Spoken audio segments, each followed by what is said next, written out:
어떤 이에게는 산성으로 병 고치는 선세, 어떤 사람에게는 능력 행함을, 어떤 사람에게는 예언을, 어떤 사람에게는 영을 분별함을, 다른 사람에게는 각종 방언을 말함을, 어떤 사람에게는 방언을 통역함을 주셨느니 이 모든 일을 같은 한 성령이 행하사 그 뜻대로 각 사람에게 나누어 주시니라.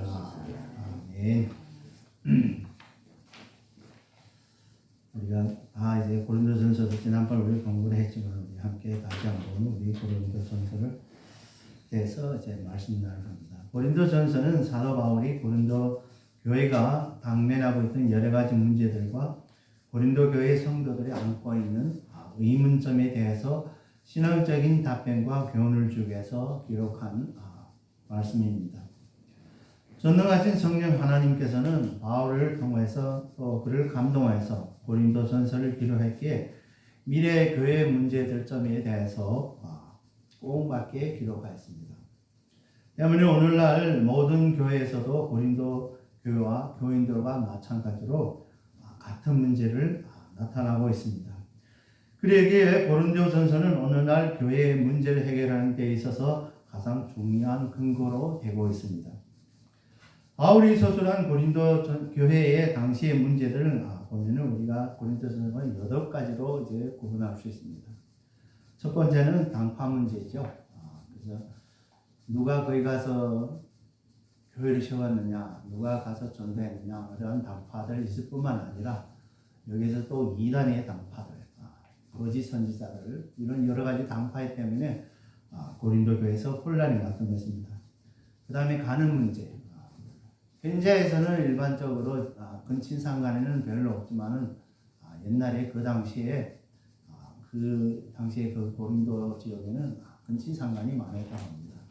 그래서 그런 문제도 있고 또한 이제 다른 여러 가지 문제 때문에, 그리고 또 혼인 문제에 대해서도 있고, 그 다음에 우상에게 드린 그 제물을 어떻게 먹어야 되냐, 말아야 되냐 하는 이런 문제, 그리고 공공예배 문제. 공공예배 문제는 주요하게 여성들이는 옛날에는 이제 지금 현재에서 이슬람 교도들도 이제 머리를 쓰고 있잖아요. 옛날에 이제 유대인들도 머리를 이제 위에다가 쓰고 이제 예배를 드리고 했습니다. 그래서 공공예배 때 머리 수건을 써야 되느냐 말아야 되느냐 이런 문제도 있고, 그 다음에 성만찬에 대해서 이제 가르쳤죠. 그리고 이제 성령의 은사의 문제, 성령의 은사의 문제에 대해서 이제 여러 가지로 이제 앞으로 이제 얘기 나눌 것인데, 성령의 문제, 그리고 부활 문제, 헌금 문제 등으로서 8가지로 나누었습니다.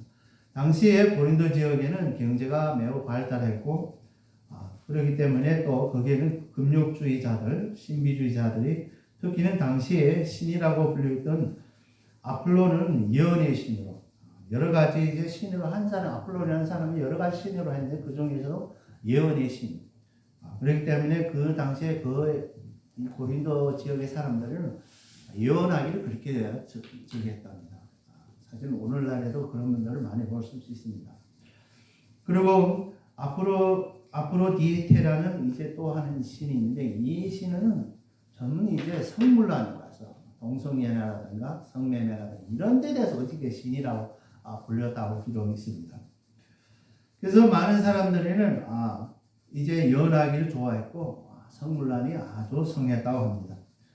고린도 교회 중에서 많은 신도들도 이교도에 개종함으로 이교도의 습관을 가지고 왔기 때문에, 우리가 알다시피 초대 교회에서부터 카톨릭 교회로 넘어가실 때, 그때 이제 로마 제국에서 프로테스탄틴이 이제 기독교를 초교로 받아들일 때부터 이게 카톨릭으로 된 것이죠. 그럴 때 그때 단순히 우리 그 초대교회에 있는 것뿐만 아니라 그 당시에 있던 다른 신을 믿는 2가지 세 개를 합해서 이런 교회를 만들었다는 겁니다. 그렇기 때문에 많은 의식들이 온 것이 다 이교도에서 온 의식이고, 그리고 기독교의 의식이라는 그때 당시에는 예배를 드려도 동그랗게 앉아서 이제 말씀 이제 성경 읽는 사람 여기 동그랗게 모여서 하는 거죠. 근데 오늘날에서는 이제 큰 설교 이제 교회에서랑 보게 되면 강단이 하나 있죠. 강단이 하나 있는 그 유래가 바로 콘스탄틴이 오면서를 강단 뒤에 걸상이 있죠. 그 강단 뒤에 걸상에 콘스탄틴이 앉아 있었답니다. 자기는 그래서 위에 있는 십자가하고 더 가깝게 하는 사람이다. 그리고 앞에서 주교들이 이제 설교를 하고 이렇게 했다고 합니다. 그래서 많은 이식들이 거기에서 많이 온 거죠. 그래서 우리 초대교회에서는 그런 이식이 없었거든요. 그를 하기 위해서 이교도들이 많이 왔고, 그리고 이제 방언 기도라 하는 것이 오늘날에서는 이제 논쟁이 많습니다. 방언 기도. 원래는 우리 방언 기도라 하는 것은 성경에서 보면 예수님이 방언 기도를 했다는 건 없습니다. 예수 당시에는 이제 아람어로 이제 했죠. 그래서 예수님은 아람어로 이제 기도를 했죠. 그렇게 기도를 하는데 이제 그때 당시에 이교도들이 많이 이제 방언을 많이 했답니다. 그래서 그 방언을 해가지고 이 당시에 이제 고린도 교회에서도 방언을 많이 했다고 합니다. 때문에 이제 고린도 교회에서 성령의 은사에 관한 문제가 이제 고린도 교회에서 돌출하게 나타났던 것입니다. 그래서 그 문제 우리 고린도 14장에서 이제 보기는 필요하면 방언과 예언에 관한 것이죠. 근데 이제 이 문제를 해결하기 위해서는 사도 바울은 어떻게 하면 12장에서 은사에 대해서 말했습니다. 은사를 말하면서도 고린도 그 교회 당시에 있던 그 은사 때문에 문제가 많은데, 그래서 사도 바울도 그 방언기도 이제 대체로 두 가지가 되는데, 하나는 우리 인간의 언어로 기도를 하는 것, 다른 한 것은 우리 인간의 언어로 방언하는 것. 오늘날도 있는 그런 기도죠. 그래서 그런 기도를 우리 사도 바울도 인정하셨습니다. 그렇기 때문에 오늘 성경에서 인정했기 때문에 그 당시에 이 두 가지 문제였는데, 그렇게 하기 때문에 이 문제를 하기 위해서 12절에서 벌써 은사를 먼저 얘기를 할 때 거기서 중점적으로 얘기하는 은사라는 것은 구원이나 선교를 위해서, 교회를 위해서 주시는 것이 은사다. 교회에 유익이 없는 것은 은사라 하겠느냐, 이것이 또 논쟁이 됐습니다. 그래서 이제 사도 바울은 이제 방언 기도는 교회는 유익이 없다. 그렇죠? 개인적으로는 할 수 유익이 있을지라도 교회는 유익이 없다. 이렇게 고민하고 있죠. 그리고 13장의 사랑의 장입니다. 이 사랑장을 기록한 목적도 바로 14장에서 이 은사에 관했을 때 여기에 예언과 방언에 관한 걸 서술하기 위해서 믿음을 기반으로 한 거기 때문에 사랑을 기반하기 때문에 사랑을 거기다 이제 적어놨던 것입니다. 그래서 그때 당시에 이제 교회에 위하여서 성도들을 또 주는 것을 해서 이 은사는 행함에 있어서 우선 사랑을 기초로 해야 된다는 것입니다. 그래서 사랑이 없으면 아무 천사의 말 한 대도 다 괭발 소리를 하잖아. 그렇기 때문에 이 사랑의 기초로 대하는 은사야말로 교회를 위하여서 구원을 위해서는 은사야말로 제 은사다, 이런 뜻입니다. 사도행전 2장에서 오순절날 성령의 사도들에게 임하셨다고 기록했습니다. 그렇다면 성령이 우리에게 임한다면 우리에게 어떠한 유익들이 있는가? 우리 오늘 본문 고린도전서 12장 7절 11절의 말씀을 통해서 우리 함께 알아보도록 하겠습니다.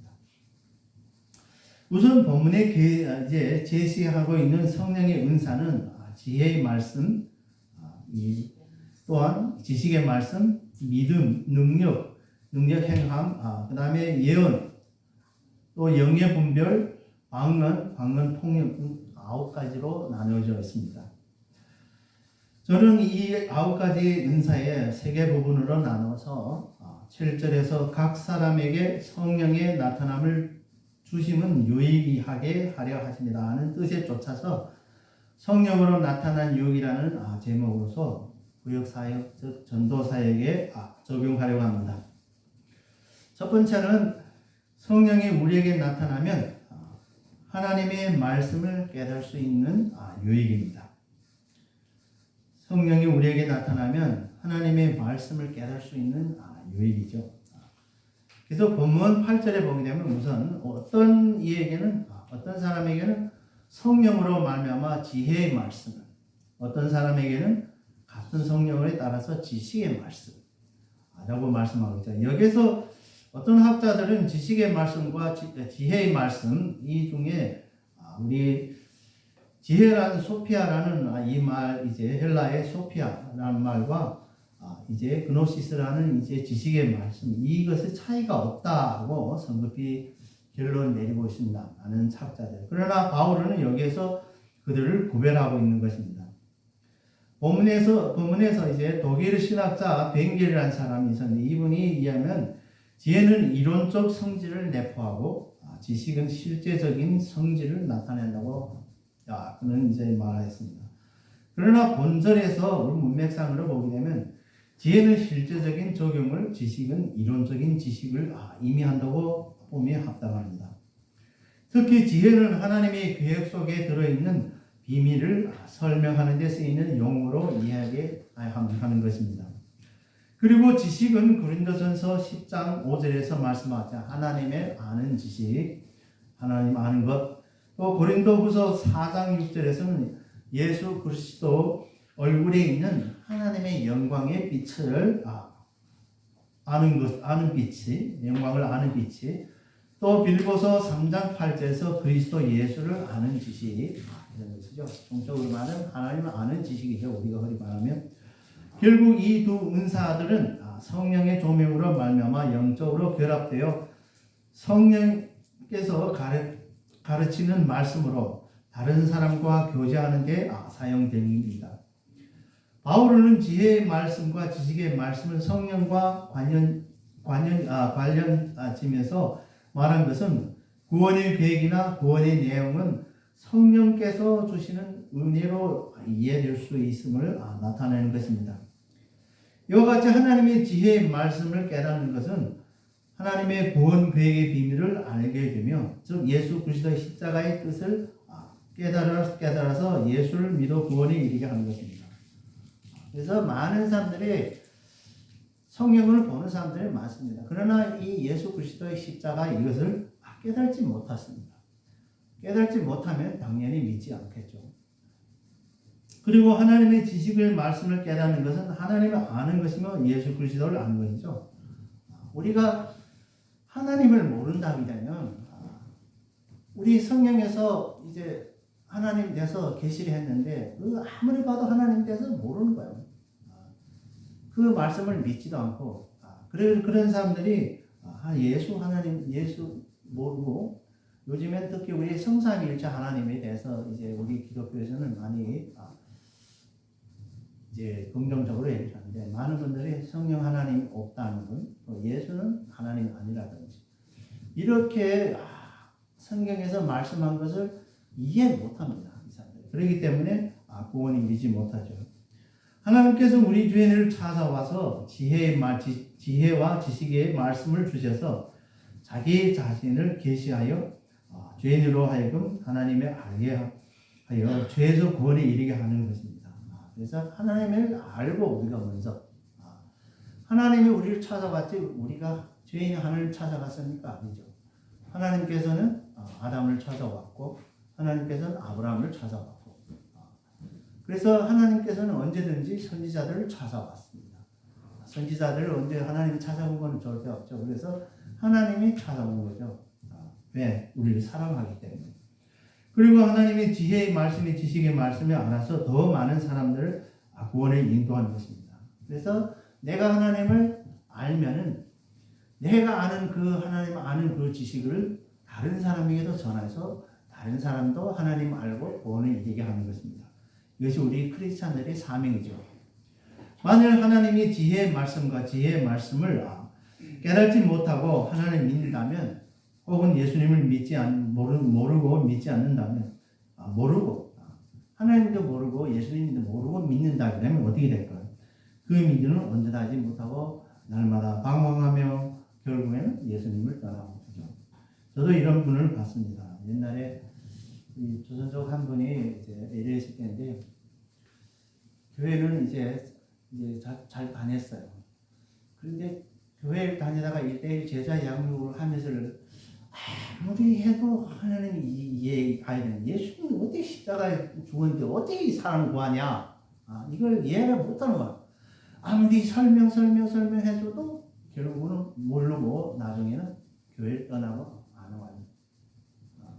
그래서 사람들이 이 하나님이 누군가, 예수님이 누군가 이것을 알아야만이 그 구원에 이룰 수 있는 건데 첫째 이걸 하나님을 모르니까 모든 믿음이 안 가는 거예요. 그래서 하나님을 믿어야만 성령님이 임하여서 그들을 깨닫게 하죠. 근데 하나님을 믿지 않으니까, 예수님 믿지 않으니까, 구주를 믿지 않으니까 할 수 없는 거예요. 그러므로 우리는 우선 하나님의 지혜의 말씀과 지식의 말씀인 성령님이 인도해서 열심히 공부하고 하나님과 예수님의 성령의 은사인 지혜의 말씀과 지식의 말씀 깨닫고 이해하고 믿어서 구원을 받아야 하며 또 그걸 깨닫고 그 믿음의 구원을 이룰 것을 다른 사람에게 가르쳐 함께 구원에 이르도록 해야 됩니다. 이것이 우리 그리스도의 사명이며 하나님께서 우리에게 주시는 대사명이죠. 그래서 우리가 하나님의 말씀대로 삶을 산다면 바로 이것입니다. 우리가 우선 먼저 하나님을 알고 예수님을 알고 그 아는 것을 다른 사람에게 전하는 것이 이것이 복음입니다. 두 번째로는 성령이 나타나면 믿음을 얻는 유익입니다. 이제 얘기를 했지만은 사람들이 하나님을 믿지 않습니다. 그런데 하나님의 믿음이 성령님이 임하여서 우리에게 믿음을 얻는 유익을 주죠. 우리 본문 9절의 전반부에 보면 다른 얘기는 같은 성령을 믿음을 라고 다른 사람에게는 같은 성령으로 믿음을 하고 말씀하고 있습니다. 본절에 사용한 전치사 n이라고 있는데 이게 헬라어는 n이라는데 우리말은 영어로는 in이죠. in과 같은 이런 뜻입니다. 우리 말로는 무엇 안에 혹은 무엇 뜻으로 전치사 n은 성령께서 사역하시는 영역을 가리키기도 하지만 수단으로는 의미에도 있어서 다른 전치사를 사용한 것보다 더 강력한 성령의 행동을 주제자임을 표현한 것입니다. 그에게서 위치적으로 말하게 되면 성령 안에서 거기에서 또 이제 우리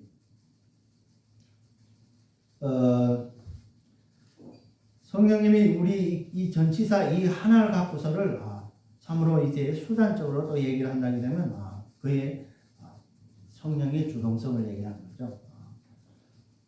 믿음은 모든 신자들에게 반드시 주어지는 것입니다. 우리의 믿음은 원천은 바로 하나님의 말씀이죠. 우리가 성령을 없다게 되면 우리가 믿을 수 없는 것입니다. 그래서 성령의 말씀을 통해서 우리가 믿죠. 그래서 우리가 마음으로 우리가 예수님을 믿는 우리가 눈으로 시인하고 우리가 마음속으로 예수님을 아는 것이 우리가 알고 믿는 것이죠. 그래서 우리가 이 말씀은 다 성경에 있는 말씀이기 때문에 하나님의 말씀이 바로 우리 믿음의 원천입니다. 그리고 이 믿음의 성령의 은사로서 하나님께서 선택한 사람에게 값없이 주는 선물입니다. 그래서 우리 믿음조차도 다 성령이 하나님의 이해해야 우리가 믿는 것입니다. 본절에서 믿음의 이제 피스티스는 영적인 그것을 실제적인 것으로 발휘하는 능력의 개념을 내포하고 있는 것입니다. 그래서 이 믿음이라는 것은 피스티스라는 이제 헬라어 얘기인데 이것은 영적인 것을 실제적인 것으로 우리는 일반적으로 영적으로 얘기한다면 실제적으로는 잘 모르잖아. 그 영적으로는 내가 보지도 못하는 거. 사람들이 이렇게 실제상에는 그 영적을 통해서 우리 실제로 나타난다는 것입니다. 이런 능력을 바로 내포하는 거죠. 그래서 로마서 8장 17절에 보게 되면 구원에 대한 일반적인 믿음을 넘어서 능력을 행하여 그리스도의 고난에 구체적으로 동참하는 믿음을 뜻합니다. 그래서 우리 구원에 대한 일반적인 믿음, 그 믿음을 위해 초월해서 예수 그리스도의 십자가의 고난을 구체적으로 우리 함께 동참하는 그런 것도 믿음 거지. 그건 더 깊은 믿음이죠. 즉 모든 성령의 은사를 행할 수 있는 첫 번째 조건은 바로 하나님께서 주시는 믿음입니다. 이 믿음이 없는 어떠한 일을 행해도 하나님의 복음의 사역에 동참할 수 없습니다. 그래서 믿지 않는 사람들이 복음 사역을 전한다? 불가능한 일이죠. 이 믿음은 바로 그리스도 예수를 믿는 믿음이죠. 이와 같이 우리의 믿음은 하나님께 값어치 주시는 선물이며 성령님이 우리에게 나타나서 주시는 능력의 믿음입니다. 이 능력의 믿음이야말로 우리 자신을 구원에 이르길 뿐만 아니라 모든 성령의 은사를 행할 수 있어 하나님의 복음 사역에 동참할 수 있는 것입니다. 앞서 얘기를 했죠. 그래서 모든 은사는 복음 사역을 위해서 성령께서 우리에게 주신 것입니다. 그렇기 때문에 이 은사를 행하자게 되면 그 믿음이 없으면 믿음 없는 사람은 당연히 가서 교회에 가서 뭐 봉사하겠습니까? 하나님 나라를 위해서 봉사하겠습니까? 믿음은 크고 작음이 있다고 우리 예수님께서 복음서에서 우리에게 말씀하시죠. 그렇기 때문에 우리는 항상 이제 그의 믿음을 굳게 지킬 뿐만 아니라 날마다 그 믿음을 이제 잘하게 노력해야 되는 것입니다. 그래서 우리는 날마다 기도해야 되고 또 하나님의 말씀도 공부해야 되고 묵상하고 또 암기도 해야 되고 그리고 하나님의 복음 사역에 적극적으로 참여해야 됩니다. 이럴 때야만이 우리가 믿음이 자라는 것입니다. 이 믿음으로 말미암아 우리에게 또 소망이 있고 고난 중에서도 즐거워하고 또 어떤 근심 걱정이 없게 되기를 주님 이름으로 축원합니다. 세 번째, 성령이 나타나면 성령의 은사를 받는 유익입니다. 세 번째는 성령이 나타나면 성령의 은사를 받는 유익입니다. 우리 본문 9절 하반부부터 11절까지 보면 어떤 사람에게는 한 성령으로 병 고치는 은사를, 어떤 사람에게는 능력의 행함을, 어떤 사람에게는 예언함을, 어떤 사람에게는 영을 분별함을, 어떤 사람에게는 각종 방언을 말하면, 어떤 사람에게는 방언을 통역함을 주시나니 이 모든 일은 같은 한 성령을 행하사 그 뜻대로 각 사람에게 나누어 주신다고 말씀하고 있습니다. 이 9가지 우리 성령의 은사 중 가장 중요한 은사를 위에 두 대지에서 말씀드린 하나님의 지혜의 말씀, 지식의 말씀과 믿음의 이것이 세 가지가 제일 중요한 것입니다. 그래서 이제 본 대지에서는 나머지 6가지를 함께 다루려 합니다. 왜냐하면 이 6가지 은사는 위에 세 가지 은사의 기초로 행해지는 은사이기 때문입니다. 첫째는 병 고치는 은사입니다. 병 고치는 해당하는 헬라어 야마토는 복수 명사로서 여러 종류의 질병을 치유의 대상이었음을 시사하는 것이죠. 복수이기 때문에 여러 가지 병. 그래서 그리고 은사에 해당하는 헬라의 카리스마타라는 말인데 역시 복수 명사입니다. 그래서 은사가 각기 다른 종류의 질병 치료하기 위해서 이것을 시사하죠. 그러므로 병 고치는 은사는 단지 사람이 육체적인 그런 병뿐만 아니라 마음 또 정신상에서 또 이런 치료까지 한다는 것입니다.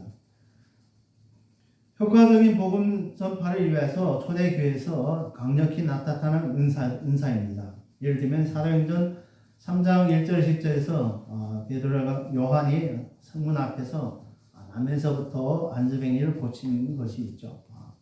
이것도 이제 특별한 은사를 받은 사도들이고 또 현재에서도 나타나게 하나 초대교회처럼 보편적으로는 강력하게 못합니다. 노비는 병 치료한 은사를 받지도 못하고 받는 것처럼 돌아다니며 사람들을 치료하는 우리 크리스찬들도 가끔 볼 수 있습니다. 특히는 이제 소위 목사라 또 장로라 하는 사람들이 그런 사람들이 있습니다. 귀신 들린 것을 쫓아내는 것도 이 은사가 아닙니다. 귀신 들린 사람들은 영혼과 마음과 정신적으로 증상이 나타납니다. 이런 사람들을 치유한다면 돌아다니는 또 크리스찬들은 늘 볼 수 있죠. 귀신을 쫓아낸다. 쫓아내는. 많은 사람들이 치유의 은사에 대해 착각하고 있습니다. 은사를 받았다 해서 본인이 어떤 능력으로 취하는 것이 절대 아닙니다. 실은 은사의 성령님의 우리에게 나타나 성령의 능력으로 행하는 것이지 또한 교회와 복음 전파에 쓰기 위해서 주신 거기 때문에 완전히 성령의 능력으로 인한 것입니다. 그런데 많은 사람들은 어떤 사람들은 실제로 하면서 이 은사를 받은 사람이 있어서 처음에는 이제 치료를 해서 효과적으로 됩니다. 그런데 하다 보면 이제 교만해가지고 그 능력이 자기에게 있는 것처럼 또 어떤 사람은 돈벌이를 하기 위해서 이렇게 변화를 하죠. 그래서 결국 나중에 그 은사를 성령께서 다 걷어가서 그 사람에게 더 나타나지 않습니다. 이제 여러분들도 여기를 자주를 다니는 분들 여러분들 있죠. 이러면 안 되겠지만 사람들이 그렇게 해가지고 돌아다니는 하는 사람이 있습니다. 그렇기 때문에 이 처음에 그 믿음을 계속 유지해야 되는데 오히려 이 믿음이 더 커져가는데 오히려 더 작아지죠. 그렇기 때문에 안 나타납니다. 그러므로 우리는 병치료 은사로 병치료할 때 오직 성령 능력만 의지해야 하며 교회 복음 전파를 위해야 합니다. 그래서 우리 하나님께서 구약 시대에서 좋고 신약 시대 우리 예수님께서도 이런 그것도 은사죠. 그런 병 고치는 이런 은사를 발휘를 할 수 있었고 사도들도 하는 이것은 다 뭐이기 때문입니까? 예수는 하나님의 아들이라는 믿으라고. 그래서 요한복음에서도 이제 7가지 이제 기적을 나타내는데 그 기적도 다 사람을 치료하기 위한 것이 아니라 내가 하나님의 아들이고 내가 그리스도라 내가 메시아라는 것을 나타내기 위해서 이것을 보고 나는 믿으라 하는데 결국은 사람들 보고도 안 믿었죠. 그래서 우리 이런 성령의 은사를 가졌을 때 병치료하는 은사를 갖고 아무렇게나 하면 안 됩니다. 우선 우리가 기도부터 시작해야 되기 때문에 우리 믿음이 중요한 거고 우리가 의지해야 될 것은 성령의 능력을 의지하는 것이 내 능력이 어떻게 돼서 치료한다는 아니죠. 두 번째로는 능력 행함입니다. 어떻게 보면 병치료 은사도 이 능력 행함에 속한다고 볼 수 있습니다. 이 능력함도 역시 믿음을 전제하며 성령의 능력으로 행하는 것입니다. 이 은사는 하나님께서도 그리스도의 지체들에게 주신 특별한 능력으로서 자연의 법칙을 초월하는 기적적인 하나님의 능력이 드러나도록 하여 다른 사람에게 봉사하는 것입니다. 이 은사는 병 고치는 은사보다 더 포괄적인 힘을 나타냅니다. 우리 초대교회의 사도적 증거와 하나로 이제 고침의 이외에 여러 가지 기적들이 일으키는 능력에 하나님의 말씀에 대한 실천적인 능력이었습니다. 그래서 예를 들면 사도행전 5장에서 우리 아나니와 삽비라를 잘 알죠. 그래서 베드로는 벌써 그 안에 그 사람이 갑작스레 죽었잖아요. 근데 그 안에 하나님이 병인 게 아니라 자기 재산을 팔아가지고 일부분을 싹 훔쳐놓고 그때는 사탄의 영이 들어갔다는 걸 알고 그는 갑자기 죽었고 또 사도행전 13장 11절에서 박스 엘로마를 소경으로 만든 일이죠. 그래서 소경을 만들었습니다. 그런데 그 소경을 만든 결과가 어땠습니까? 그때 당시에 총독이 그때 이제 사도 바울과 같이 있었습니다. 근데 이것을 보고 그 사람이 하나님을 믿어서 구원받았습니다. 이렇게 정말 이제 믿음 이런 걸 통하여서 사람이 구원에 유익하는 것입니다. 단순히 그 사람을 소경 만들어서 그 사람이 당시 앞을 먹고 있으면은 사도 바울이 유익한 건 없겠죠. 아무리 인간적으로나 이제 사탄을 이용해서 받아서 박수니까 이게 이제 무슨 일을 행하는데 그걸 눈에게 딱 만들어 놨다는 것은 중요하게 바로 이 총독이 이제 설교 총독이라는 사람인데 이 사람이 하나님을 믿게 만들기 위해서 이런 걸 행한 것이죠. 이와 같이 이제 마귀를 대적하면 그 추종 세력을 축출하는 데 사용하는 능력입니다. 이것은 마귀를 축출하는 능력이죠. 이러한 능력의 행함을 나타내는 기적은 하나님의 은혜에서 우리에게 나타내시는 방편이 되며 동시에 하나님 살아계심을 역사하심을 계시하는 것입니다. 단순히 우리가 정말 복음을 위해서 이렇게 은사를 받은 것도 있겠지만 특별히 이러한 은사가 나타남으로써 하나님을 나타내고 계시하는 것이죠. 그래서 우리는 늘 어떤 사람들은 하나님 어디 있느냐 할 때 이런 계시를 통해서 하나님의 우리와 함께 계신다는 걸 이제 계시하는 거죠. 이 은사로 오늘날에서 초대교회도 보편적으로 모두면 강력하지 못했습니다. 그러므로 우리는 이런 은사에 대해 신중한 생각을 해야 됩니다. 왜냐하면 잘못하면 크리스찬의 형상을 무너뜨릴 수도 있고 하나님을 욕되게 할 수 있죠. 그렇기 때문에 우리와 이런 것을 조심해서 해야 됩니다. 세 번째는 방언의 은사입니다. 세상에서 방언이라고 되면 많은 문제거리 있고 말썽이 많은 것이죠. 이에 해당하는 헬라의 프로페테이아는 하나님의 계시를 다른 사람에게 전달하는 은사로 하나님에 의해서 수여된 통찰력을 비롯하는 것입니다. 이 단어는 이제 말을 토하내다, 말을 토하여 내다, 또 미리 경고하다, 다른 사람을 위하여 말한다, 다른 의미를 가진 프로페티오랑 같은 이 어근으로서 미래에 일어나는 예측을 상황에 현재 일어난 사건에 대해 메시지를 전달하는 뜻입니다. 바울은 예언을 하나님의 교회를 가르치기 위해서 베푸신 가장 큰 은사 중 하나로 보았습니다. 바로 교회의 신앙을 기초하기 위해서 하나님의 교회를 가르치기 위해서 이것이 가장 큰 은사로 보았습니다. 예언은 교회를 신앙 기초에서 세우며 하나님의 영감으로 된 말씀에 설명해 주는 것입니다. 신약 성경에서 예언이란 구약 성경에서 그리스도에게 대한 증거에 대한 찾는 것이죠. 그래서 구약 성경에서 예수님에 대한 예언 안 있죠. 이사야서 특별히 있고 물론 창세기 1장에서 3장에서부터 있습니다. 그러므로 계시가 완결된 현재 우리가 계시가 완결되면 성경이 완성됐다는 얘기죠. 예언이란 하나님의 말씀인 성경이 바로 이해하고 가르치고 현재의 삶을 적용하는 것을 가리키는 것입니다. 성경의 말씀을 이해하시고 또 가르치고 적용하는 것을 이것을 현재에서 이 말씀이 예언이라고 할 수 있는 것입니다. 요한계시록 1장 3절에 보면 이 예언의 말씀을 읽는 자와 듣는 자들과 그 가운데 기록한 것을 지키는 자들이 복이 있나니 때가 가까우니라. 그래서 말씀을 읽는 자들, 듣는 자들, 그리고 이 말씀 기록대로 행하는 자들, 이런 사람들이 복이 있다는 거죠. 이와 마찬가지로 우리가 이렇게 예언의 말씀이란 바로 하나님의 말씀을 깨닫고 그것을 가르치고 또 삶에 적용하는 것이 이것이 바로 예언을 하는 말입니다.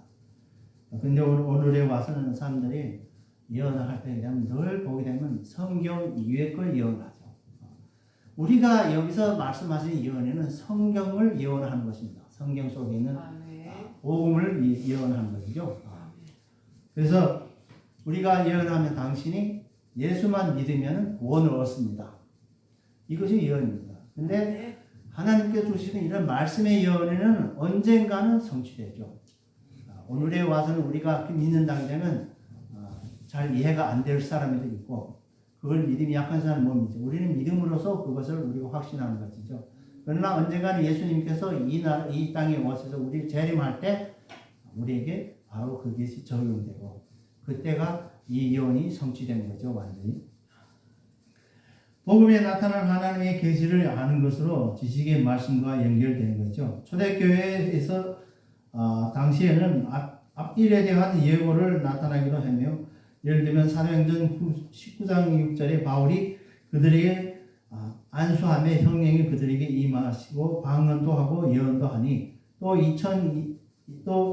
20장 23절에 오직 성령이 각 사람에게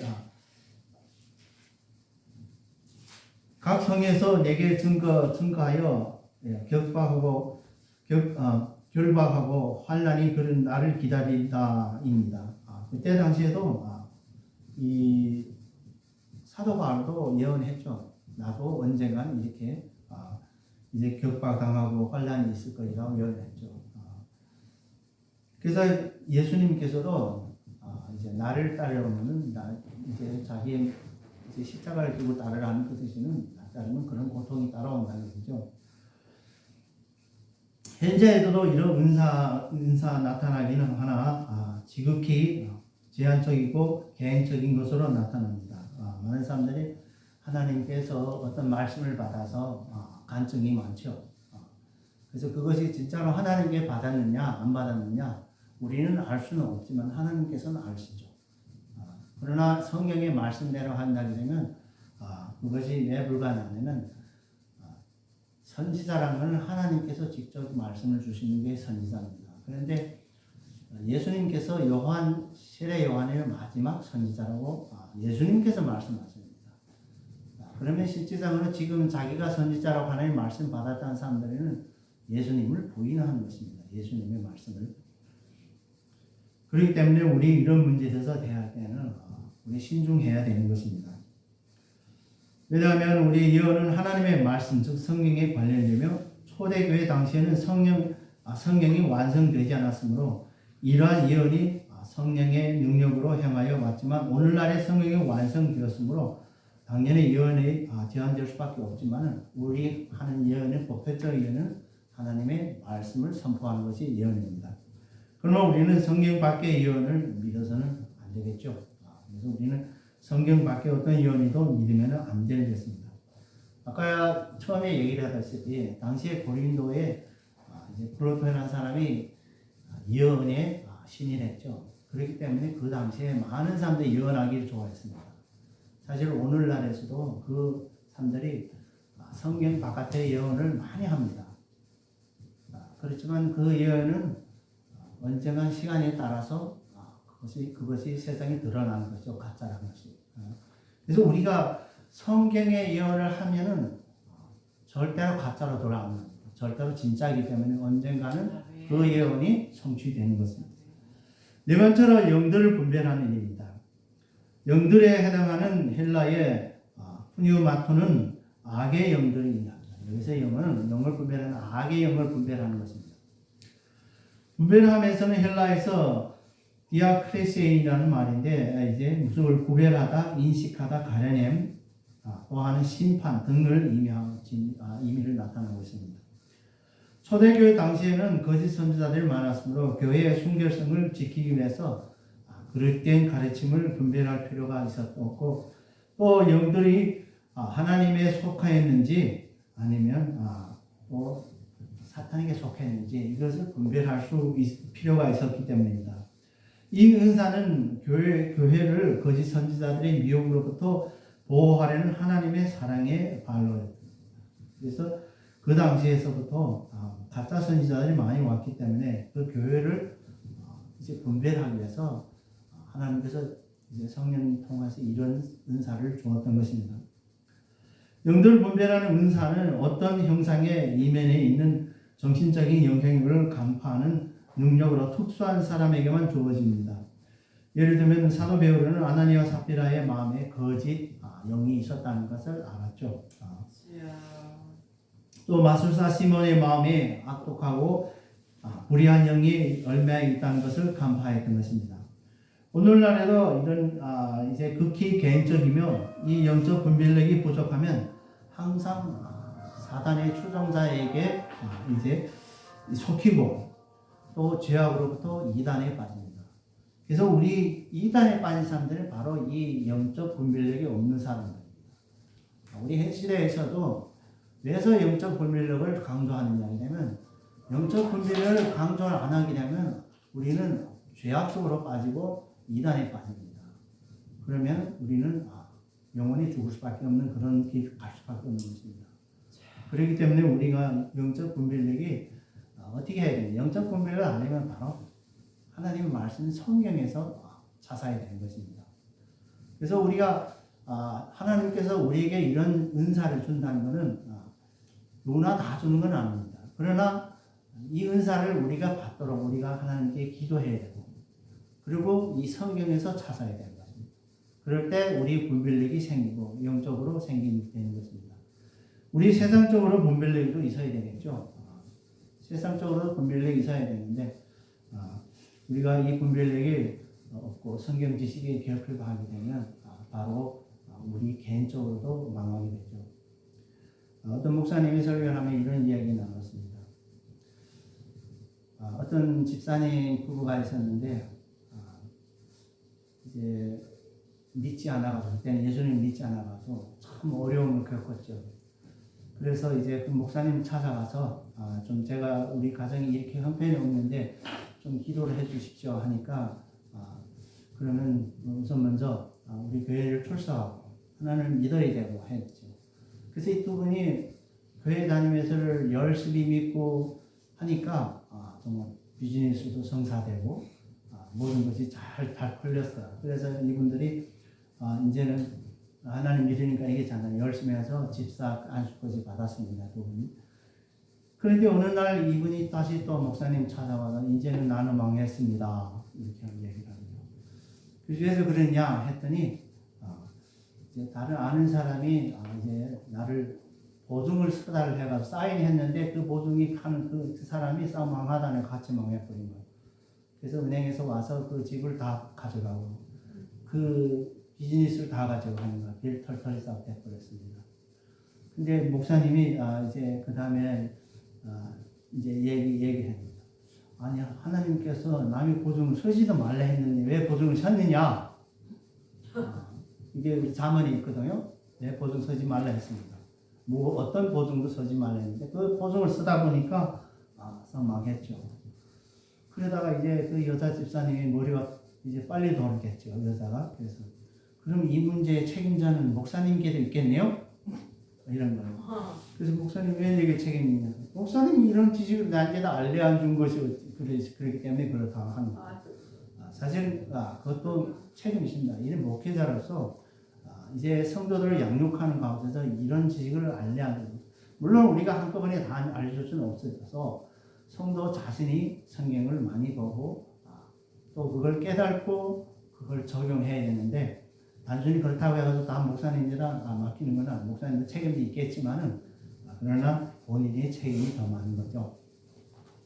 다섯 번째는 각종 방언을 말하는 것입니다.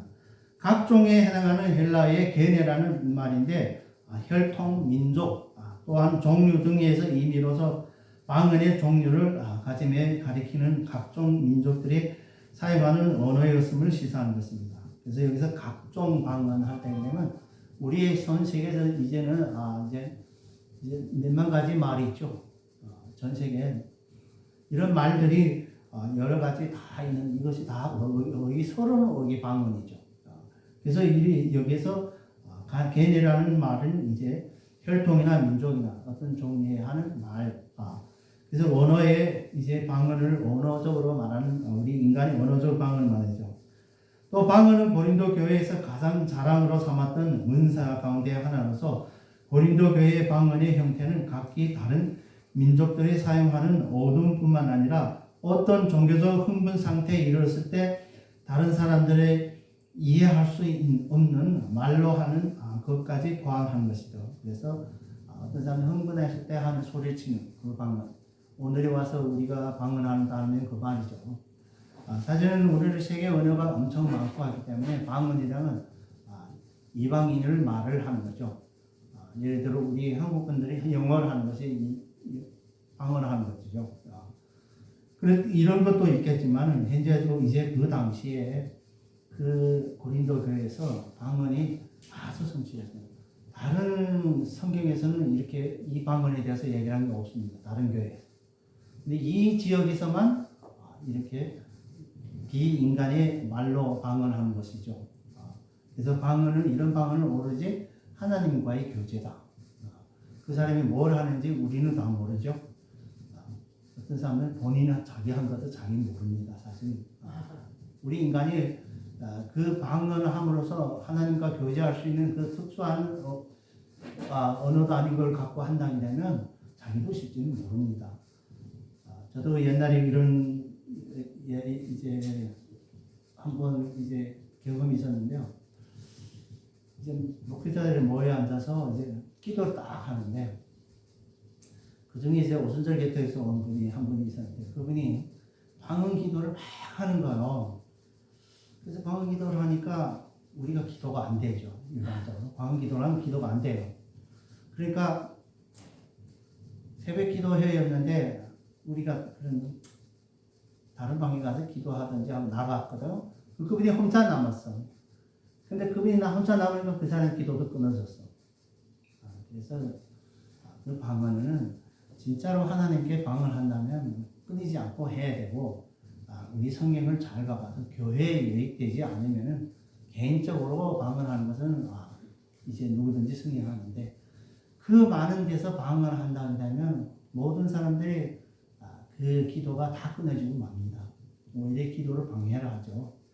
그렇기 때문에 교회에 유익이 없다 하는 거죠. 사도 바울은 그렇기 때문에 이제 우리 14장에도 보면 하죠. 그래서 우리 방언은 일반적으로 두 가지를 보죠. 하나는 신에 대한 것이 방언, 우리 비인간의 언어로. 다른 한 가지는 언어, 인간의 언어로 방언, 이 두 가지입니다. 근데 어떤 이제 학자들은 또 보면 세 가지라고 합니다. 왜냐하면 또 한 가지는 이제 보게 되면 대인, 대신, 대물 이렇게 했습니다. 근데 대물이라는 것은 일반적으로 물건이나 동물에 대해서. 그래서 우리 구약 성경에 그런 게 있습니다. 어떤 이제 동물에 대해서 말을 했는데 그 말을 알아듣는 거, 동물과 교류를 하는 거. 그래가지고 그런 방법도 있다 하는데 실제상에는 오늘에는 없죠 그런 게. 그래서 지금은 이제 두 가지로 이제 얘기를 합니다.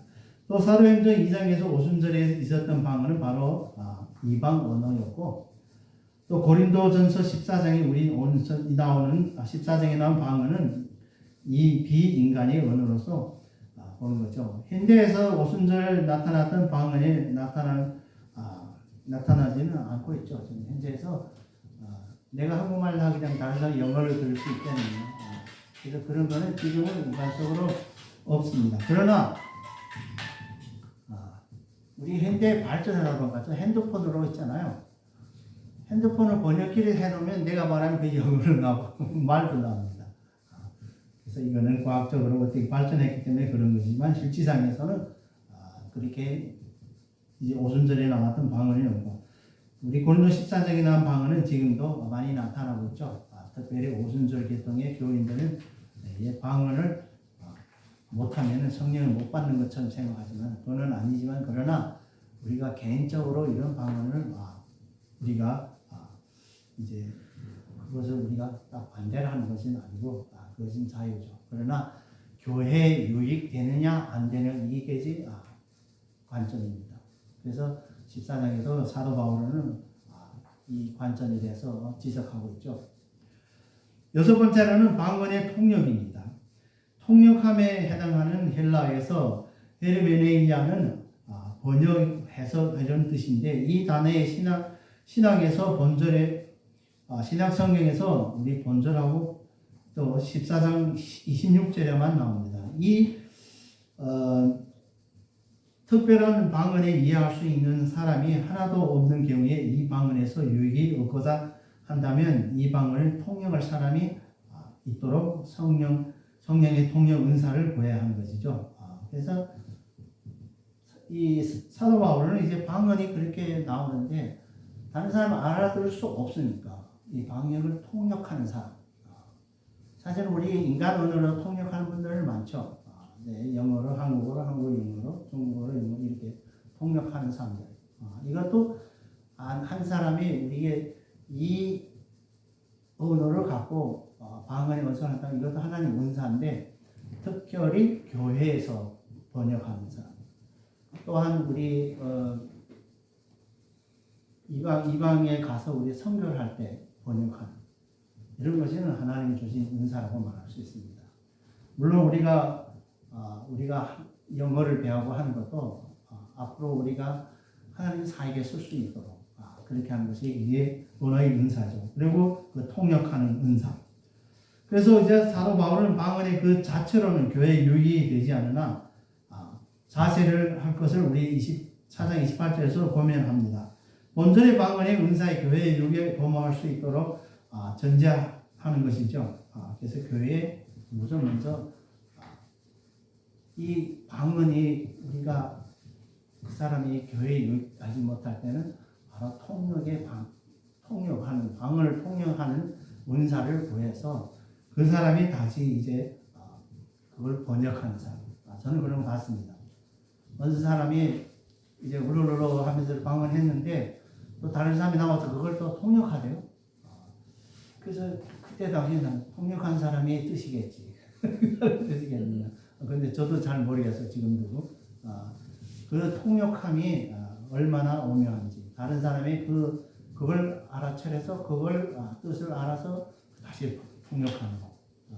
물론 그 통역은 우리는 알 수 없습니다. 통역하는 사람만 알 수 있죠. 그 사람이 정말로 이 여기에 방언의 통역을 정말 은사를 받았다 이러면 우리가 그걸 믿어야 되죠.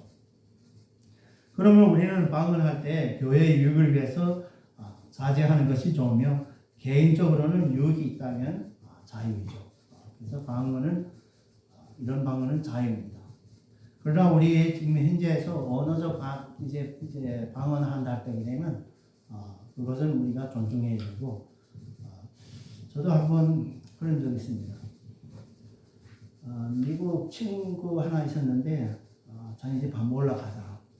갔는데 나를 기도를 해달라는데 목사님과 기도해야 됩니다. 근데 영어를 하자니까 안 되겠어. 근데 내가 그래서 한국말로 이제 기도를 했거든요. 기도하니까 그 사람들이 아멘 하는 거야 다. 그럼 알아를 못 들어도 대충 어쨌든 무슨 뜻이라는 건 알겠죠. 이렇게 가서 좋기는 이제 번역하면 이제 번역하는 사람이 있으면 더 좋은 것이죠. 그렇지만 뭐 누가 번역할 수도 없고 내 자신이 영어가 그렇게 순통해서 할 수는 없고 하지만은 그 집에 이제 또 다른 형님이 한 분 있었는데 그분이 그래 그럼 나도 한번 기도할게 하고 그러고 영어를 기도를 하는 거예요. 그래서 내가 이렇게 기도하면 진짜 이제 통역일까 이렇게도 생각하고 때는 하나님께서 이렇게 기도를 할 때에는 꼭 참여하지 관여를 하죠. 그래서 결론적으로 하나님께서는 성령님을 통해서 우리에게 여러 가지 은사를 값없이 선물로 주셨습니다. 그러나 이 성령의 은사를 우리에게 주시는 유익은 우선 은사는 하나님의 지혜의 말씀과 지혜의 말씀입니다. 최우선은 하나님의 지혜의 말씀과 지식의 말씀입니다. 우리가 이 말씀을 깨달을 때만 우리에게 믿음의 은사를 또 주십니다. 이 믿음의 은사를 받은 자야말로 또 성령의 능력으로 벽 고치는 은사, 또한 이제 능력 행하는 은사, 또 예언의 은사, 또 영을 분별하는 은사, 각종 방언한 말하는 은사, 또 방언 통역하는 은사를 받을 수 있는 것입니다. 그래서 이 위의 전제는 주약의 말씀과 믿음이죠. 본문 11절에서 말씀 바와 같이 은사들은 다양하나 그 기원은 공통된 하나로 즉 성령님으로 말미암이고 또 성령님의 능력으로 은사에 발생시킬 뿐만 아니라 그 뜻대로 각 사람에게 나눠주십니다. 따라서 우리들은 서로의 은사들을 자기들의 관점에 비춰서 비교하거나 열등식이나 우월감에 빠질 필요가 없는 것입니다. 그래서 우리가 이 은사를 서로 받은 게 다 다양하기 때문에 그래서 이 열등감이나 또 이제 우리 누가 우월감, 누가 더 우월하냐 이런 걸 비교하는 것이 아닙니다. 하나님께서는 그 은사를 주는 사람에게 어떻게 쓰이냐 하는 것을 따라서 주시기 때문입니다. 모든 은사는 협력해서 하나님의 구원 사역에 활동해야 그 은사는 우리에게 성령으로 나타난 유익이 되는 것입니다. 그래서 우리 하나님께서 우리에게 주신 이 은사는 오로지 구원 사역에만 이제 활용할 때만이 그것이 바로 우리에게 유익이 되는 것입니다. 사랑하는 성도 여러분, 우리는 모두 하나님의 은혜로 예수님의 십자가의 공로로 성령님의 하나님 나타남으로 각자에게 성령의 은사로 부여받았습니다. 그러므로 각자가 자기의 부여받은 성령의 은사로 협력하여 하나님 나라를 확장하는 사역에 적극 동참하는 저와 여러분 되기를 주님의 이름으로 축원합니다. 아멘. 우리가 함께 오늘의 말씀을 생각하며 우리 찬송가 184장 불길 같은 주성령 함께 찬양하겠습니다. 184장 불길 같은 주성령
사랑의 하나님 아버지, 오늘도 우리에게 말씀으로 영양식을 채워주시니 참으로 감사와 찬양을 올립니다.